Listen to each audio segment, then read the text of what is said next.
So I've been building these rafters, you know, they're just 45-degree angles with a collar tie. These are going to get more collar ties. They'll have another one on the back side as well. Right now they just have one. And then they'll also get a steel plate across the front and back.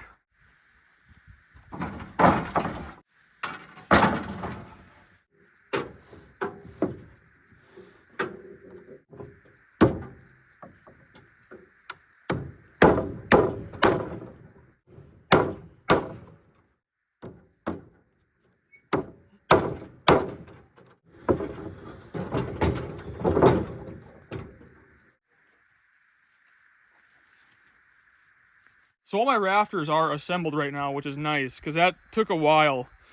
Cutting them all, cutting the seat cut on all of them, and then assembling them, you know, that took a little bit of time. You know, and I'm doing the rafters this way because it's easy to do by myself. I can lift the entire thing up here and basically nail one side off, come over to the other side and nail that side off. Usually I do a ridge board and then I can just do one rafter at a time, and that works out well too. But this is just, it's pretty high up there where I don't really want to be messing around with that by myself. So this way I can assemble the entire thing on the ground, lift it up here and just stand it up and nail it on, and it's done. And I don't have to be all the way up at the peak.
Well, we're rolling.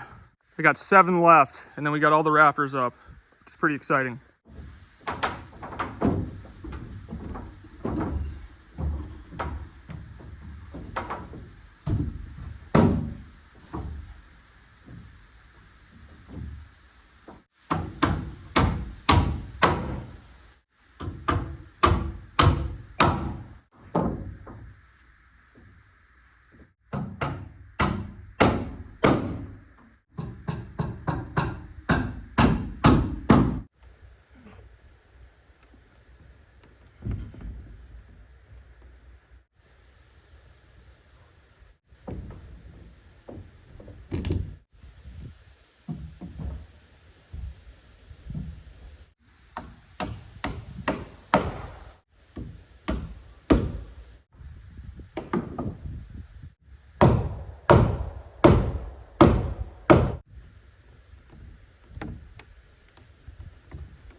Good boy. Skeeter was worried about me up there. Well, I got them all up there. I can't really say for sure or not if that's easier than doing a ridge board, you know, if you're doing them by yourself. But it is kind of nice having them all in one piece, and then with that seat cut, you know, once you get them in place, they just sit down really nice. So you don't really have to hold them anymore. A lot of them just stood up on their own. So there's 21 total. They're spaced out every 2 feet on center. So at this point, right now, they're just, you know, nailed down into the top plate, nailed through the blocks. Then those blocks are toe-nailed on both sides down into the top plate. So there's a lot of nails, but there's nothing really preventing these from rocking back and forth right now. That's what our skip sheeting will do, which will be 2x4s spaced every 2 feet. And that's what will give it its strength, you know, front to back, and really tie everything together nice so that it doesn't rock. Wasn't really supposed to be windy today, but there's a little bit of wind right now. Overnight looks calm, so tomorrow morning I'll throw my underlayment down and then start going with that skip sheeting. Yeah, here's a look in here now. So these ceiling joists, you know, these are gonna get more support.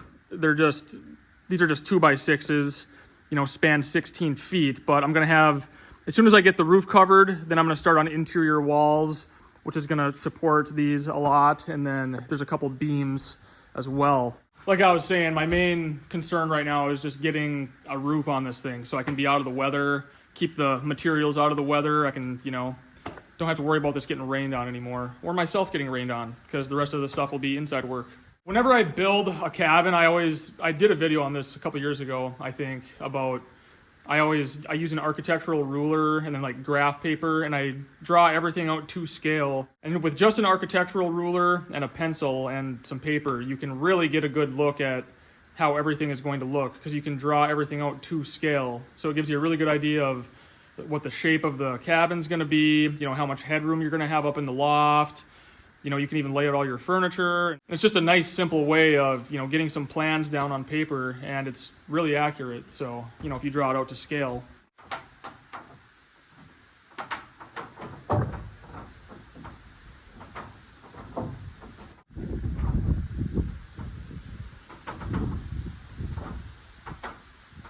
It was a good, productive day today. I'm glad I got through all those. Didn't fall off the roof. So that's kind of the end of the sketchy stuff, because once you have the skip sheeting, or you start going with that, that pretty much acts as a really nice ladder. So you feel pretty secure up there. And then it's just the metal after that. And then we got a roof on this thing. I want to do the roof first, and then I'll do my gable studs, and we'll sheet both the gables. And then, yeah, we're not dried in, but, you know, we'll have a roof over it. And then I can, you know, install a couple doors and start going with windows. Then after that, it's wiring and, yeah, a little bit of plumbing. And then we can insulate it and finish out the inside.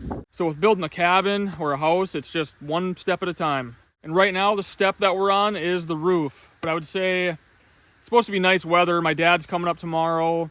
In a couple, 3 days, I should have the metal on this and, yeah, gable studs up and sheeted.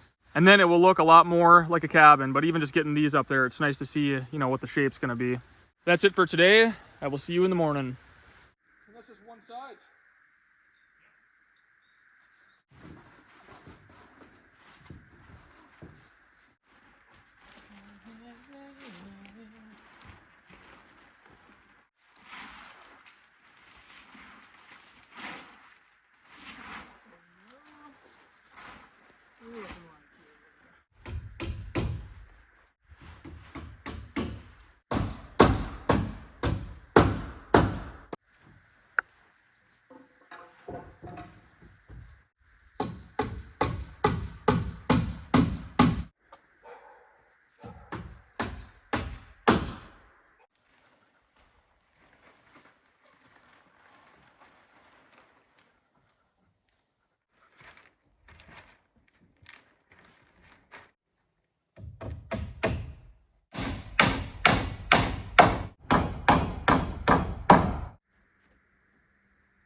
So the strapping is all up. It's spaced 24 inches on center.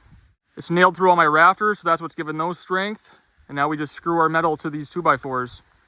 So with the metal, all there is to it is your first sheet is really important. It's got to be straight, because if it's off just a little bit, by the time you get to the end, it's going to be way off. So it's got to be perfect. So we'll make sure that one's good and straight, and then we should be able to just fly.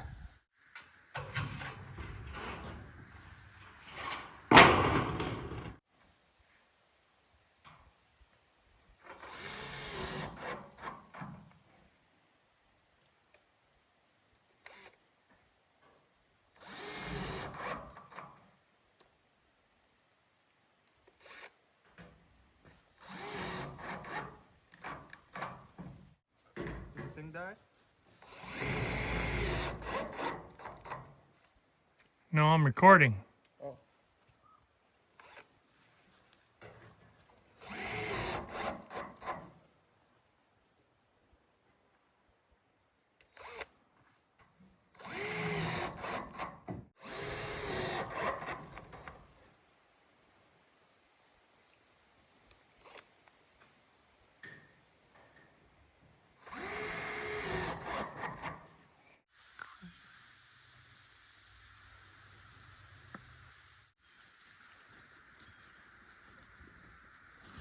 Well, we got one side done, and then the other side about a quarter of the way done, maybe a little more. I left the last sheet off on this side so I can use it as a ladder, because I'll have to kind of get creative to finish the last sheet on both sides, because it's a steep pitch slope roof. So I put some underlayment down underneath the roof panels. I don't normally do that. It's not necessary. A lot of people think you're automatically going to get black mold if you don't, put underlayment down, but it all depends on how you insulate your roof. I've seen it done that way lots, and I normally don't do it, but I used it on this one because I'm tired of this thing getting rained on. It's rained a lot since I started this build. And we're not going to get any more done today because there's a bunch of rain coming all day long. So we're supposed to get 2 or 3 inches. So the part I don't have done is covered at least. So right now I just wanted to get it covered. That was the big thing. And now the spots where I don't have metal is at least covered by underlayment. So it should keep most of the water out. So you guys can see the 2x4 strapping. That's all nailed to my rafters, and then the metal gets screwed to those 2x4s.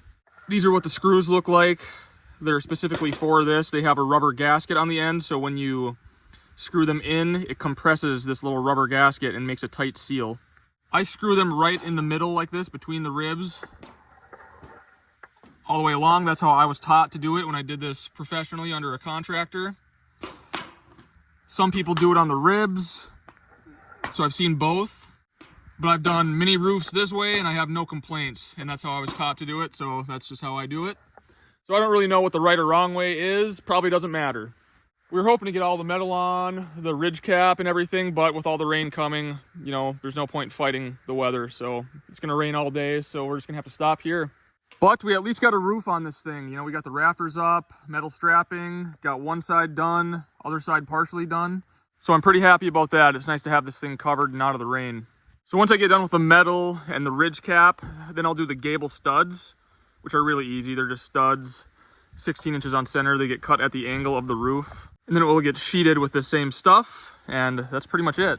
And then I'm closed up besides windows and doors, but everything will be, the walls will all be up and it'll be roofed, so that's huge. And then from there, it'll be windows. I got a couple windows lined up already, and then I'll have to figure out what we're gonna do for the rest of them. But yeah, windows, doors, wiring, interior rooms, a little bit of plumbing, and then we're gonna be on to insulating. So yeah, we're getting there. That's the nice thing about a simple design like this. It goes quick. There's really nothing to it other than it's just keeping it level, square, keeping the walls plumb, roof. You know, I don't have any weird pitches going on or weird valleys in my roof. It's just very simple. So the build goes pretty quick. But all in all, I'm really happy with how this has turned out. The rafters came out really nice. The metal's going on good. So pretty happy with how this is looking right now. A little bit of a bummer to not get all the metal on, but what can you do? Can't roof in a thunderstorm. I suppose you could, but I'm not into that. Other than that, it's starting to look a lot more like a cabin now. But thanks for watching, and I'll see you on the next video.